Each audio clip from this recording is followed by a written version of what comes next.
이스라엘 1세대는 광야에서 다 주저앉지요. 그 이유는 그들의 삶 속에 항상 원망과 불평이 가득 차 있었기 때문이었습니다. 그래서 이스라엘 1세대 하면 원망으로 그 운명을 짓밟은 삶이라고 말할 수 있을 거예요. 하나님이 가나안 땅에 못 들어가게 하셨다. 하나님이 그들에게 이런 재앙을 주셨다. 하나님이 심판하셨다라고 우리는 생각하는데 실제로는 그들이 안 들어간 것입니다. 아니요. 결코 못 들어간다. 그들이 고집스럽게 하나님 앞에 대립한 거죠. 그래서 하나님은 그들을 광야에서 멈추게 하시고 2세대를 준비시키셔서 2세대가 가나안 땅을 향해 나갈 수 있는 토대를 마련해 주셨습니다. 만약 하나님이 1세대를 징벌하셨다면 며칠만 만나를 내리지 않아도 충분했을 것입니다. 단 며칠만 생수가 흘러나오지 않도록 해서도 충분했을 것입니다. 단 며칠만 하늘에 구름 기둥 덮지 않았으면 그들은 아마 뜨거운 떼아풀 밑에서 절규했을 것입니다. 그러나 하나님은 늘 그들과 함께 하셨습니다. 우리는 성경을 볼 때마다 하나님의 가슴을 잘 이해하지 못하고요. 이스라엘 민족의 편에 설 때가 자주 있는 듯합니다. 하나님이 내가 그들을 광야에서 유리방황하게 하겠다. 내가 그들 40년 동안 광야 생활을 하도록 했다. 너희들은 다 여기서 무너져라 했다. 이건 하나님의 언어입니다. 왜냐하면 사랑 때문에 가슴앓이 하는 거죠. 그러나 이스라엘 민족의 모습을 가만히 보면 그들이 극악스럽게 대적하고 절대 못 들어간다. 그래서 안 들어가고 그들 스스로 거부한 거죠. 가데스 바네에서도 이미 그들은 이집트로 가자 하고 막 새로운 리더를 세워서 그렇게 극악스럽게 도전할 때 여러분 이집트로 가면 무슨 좋은 일이 있겠습니까? 그런데도 그들은 끊임없이 원망하다가 도무지 말이 안 되는 선택을 하고 그리고 그렇게 고집스럽게 그 길을 향해 달려나가요. 우리는 하나님의 아픈 가슴을 이해할 필요가 있습니다. 자, 2세대는 하나님의 마음을 이해합니다. 그 가슴을 이해하고 철저하게 순종으로 자신의 삶을 위탁하기 시작합니다. 신정으로 부흥한 백성들이 2세대의 이스라엘 백성이었습니다. 참된 부흥은 하나님의 충만한 가슴을 경험하는 것이다. 찰스 피니 이야기인데요. 그들의 가슴 속에 하나님이 가득했었어요. 그 사랑이 얼마나 크고 놀라운지를 그들이 경험할 때 그들은 순종의 삶을 결단하기 시작합니다. 그래서 지금 그들이 요단을 건널 때에도 순종하여 그 요단을 향해서 도전하고요. 길갈에서도 적신 앞에서 할례를 받으라 할 때 어느 누구도 원망하지 않고 어느 누구도 불평하지 않고 할례를 받고 적진 앞에서 거의 죽은 자처럼 쓰러져 있습니다. 과거의 1세대 같으면 상상도 못할 일이었습니다. 그런데 2세대는 하나님의 말씀 앞에 죽으라 하는 그런 결단까지를 다 진행합니다. 이것이 2세대의 진정한 모습이었습니다. 여러분, 이것이 용기입니다. 용기는 나 두려움이 없어, 나 두려움을 몰라, 그게 용기가 아니라 하나님의 말씀을 신뢰하고 그 말씀 붙들고 두렵지만 아무리 절망스럽지만 한 걸음 내딛는 믿음의 결단을 우리가 용기라고 말합니다. 두렵죠. 힘들죠. 그러나 하나님 의지하기에 그 말씀을 신뢰하기에 그 말씀 붙들고 한 걸음 내딛는 우리의 신앙적인 태도를 성경은 용기라고 말합니다. 그렇다면 여기 2세대들은 다 용기 있는 하나님의 거룩한 전사가 되는 거죠. 그 용기 있는 하나님의 전사들의 가장 중요한 핵심적인 요소가 뭐냐면 바로 순종이었습니다. 순종은 유약한 사람들이 힘 있는 사람을 따르는 태도가 아닙니다. 진정 용기 있는 사람들이 하나님의 말씀 앞에 순복하는 전적인 태도를 성경은 순종이라 말합니다. 여러분, 누군가가 목회자에게 순종할 때 그들이 약해서가 아니라 진정 존귀한 사람이요, 또한 전적으로 하나님을 신뢰하기에 그렇게 따른다는 것을 우리는 기억할 수 있어야만 합니다. 근데 우리는 다양한 말로 은근히 왜곡할 때가 많이 있습니다. 순종을 약한 사람의 어떤 그 상징처럼, 그렇지 않습니다. 용기 있는 사람입니다. 그리고 성실한 사람의 진정한 모습인 것입니다. 이스라엘 백성들이 수많은 위협 속에서 굴하지 않고 순종을 드러냅니다. 1장에서도 우리가 잘 아는 저 요단 동편을 이미 차지했던 세 개 지파 루벤, 갓, 므낫세 50%도 우리가 당신에게 순종하겠습니다, 만약 순종치 않으면 그를 죽이십시오 하는 결단을 드러낼 만큼 그들은 순종 앞에 자신의 목숨을 내 걸었습니다. 여러분, 순종을 선언할 때 사단의 권세는 함부로 우리를 장악하지 못합니다. 순종을 끊임없이 선포할 때 어떤 위험, 어떤 역경도 우리의 장애물이 되지만은 않아요. 다만 순종치 않으니 장애물은 더 큰 산이 되고요, 장벽이 될 수 있는 거죠. 그래서 많은 핑계를 대면 우리가 더 높은 장애물을 만들어요. 순종 안 하려고 너무나 많은 핑계를 갖다 붙여요. 그건 안 하겠다는 것이고요, 장애물은 자신이 더 쌓아놓는 게 되지요. 그러나 순종하는 사람들은 결단합니다. 철저하게 하나님께 자신을 위탁합니다. 시간을 끌지 않습니다. 상황을 핑계치 않습니다. 이해하는 것입니다. 자, 진정으로 용기 있는 2세대가 지금 길갈 평원에서 할례를 다 마무리하고 이제 강력한 도성 여리고로 향했습니다. 자, 민수기 13장 28절 한번 읽어보죠. 그 땅은 심히 강하고 성읍은 견고하고 힘이 클 뿐 아니라, 여리고성을 큰 성이라고 이야기합니다. 큰 성이라는 것이 만리장성 같이 큰 건 아니지만 견고하다는 의미가 있습니다.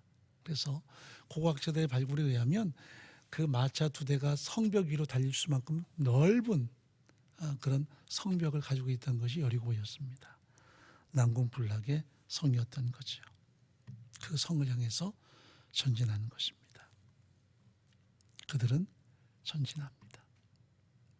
눈앞에 펼쳐진 높은 견고한 성을 보는 게 아니라 하나님의 말씀을 따라 그들은 순종의 발걸음을 내딛는 것입니다.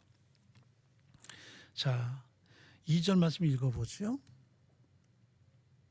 여호와께서 여호수아에게 이르시되 보라, 내가 여리고와 그 왕과 용사들을 네 손에 붙였으니. 하나님의 언약입니다. 이 성을 너에게 붙였다. 하나님이 그렇다 하시면 당연한 거죠. 하나님이 그렇게 보장하셨다면 확실한 거죠. 자, 민수기 14장 9절에 보면 갈렙이 외쳤던 고백이 등장합니다.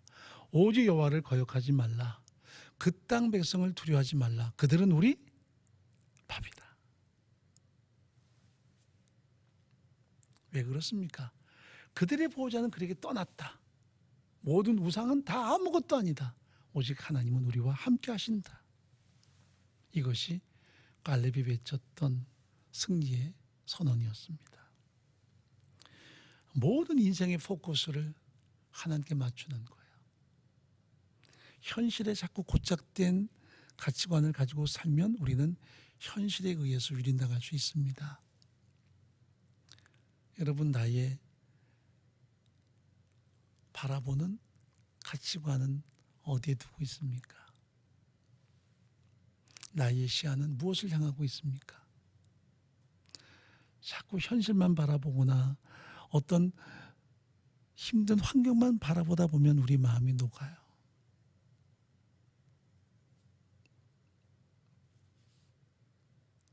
내 시선을 하나님께 두고, 그 말은 하늘만 바라보라는 것이 아니라 언약을 바라보고 기억하고 그 말씀을 따를 것을 결단하는 신앙적인 자세가 너무나 중요하다는 것입니다. 자, 여기 3절부터 보면 여호수아를 통해 선언되는 하나님의 명령이 있습니다. 읽어보죠. 너희 모든 군사는 성을 둘러 성 주위를 매일 한 번씩 돌되 엿새 동안을 그리하라. 세상 일곱 양의 나팔을 잡고 언약궤 앞에 행할 것이요 제7일에는 성을 7번 돌며 제사장들은 나팔을 불 것이며 제사장들이 양의 나팔을 길게 울려 불러서 그 나팔 소리가 너희에게 들릴 때에는 백성은 다 큰 소리로 외쳐 부를 것이라. 그리하면 그 성벽이 무너져 내리리니 백성은 각기 앞으로 올라갈지니라. 이 말씀 따라서 그들은 매일마다 제사장들이 앞서고 법궤가 따르고 또 군사들이 앞서고 백성들이 따르는 이 진영을 가지고 한 바퀴씩 돌고 또 한 바퀴씩 돌고 그리고 마지막 7일째는 7바퀴 돌고 양뿔로 만든 나팔 소리가 울려 퍼질 때 일제히 함성을 지르매 약속대로 성벽이 무너져 내리고 이스라엘 민족은 어떤 전쟁의 역사 없이 그 성을 정복해버리고 맙니다. 이것은 완벽한 순종의 장입니다. 그러므로 예루살렘 정복하는 이 전쟁 역사는 어떤 전쟁의 현장이 아닌 예배의 장이고요.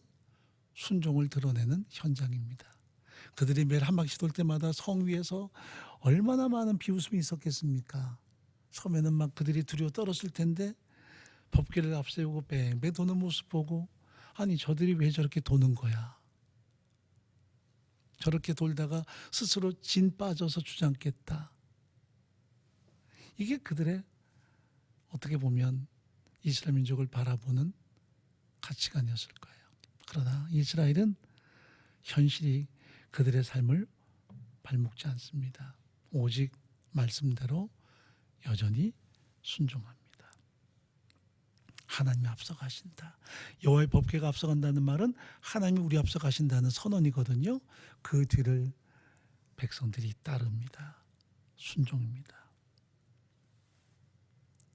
우리가 하나님을 따라 살겠습니다. 어디든 주께서 말씀하시는 곳에 내가 가겠습니다. 우리가 룻기서를 읽다 보면은요, 참 기가 막힌 상황이 나타납니다. 엘렘멜렉이라는 유대 지파의 한 가정에서 말론과 기론이라는 아들이 있고요.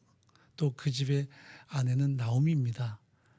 그런데 베들레헴 사람인데 삶이 풍요로운데 뭔가 더 큰 희망을 가지고 모압 쪽으로 이주를 해요. 그런데 불행하게도 상상치도 못했던 어려움들이 찾아옵니다. 그래서 3명의 남정네들이 다 세상을 떠나고요. 세 과부만 남아요. 그때 나오미는 2명의 며느리에게 이제 너희들은 네 고향으로 돌아가라. 그래서 그 만류를 듣고 이제 오르바라고 하는 며느리는 자기 고향으로 갑니다. 그런데 룻이라는 이 여인은 시어머니를 붙쫓아요. 내가 어머니가 가는 곳에 나도 갈 것입니다. 어머니의 백성이 나의 백성이 될 것이고 어머니 하나님이 나의 하나님이 될 것입니다.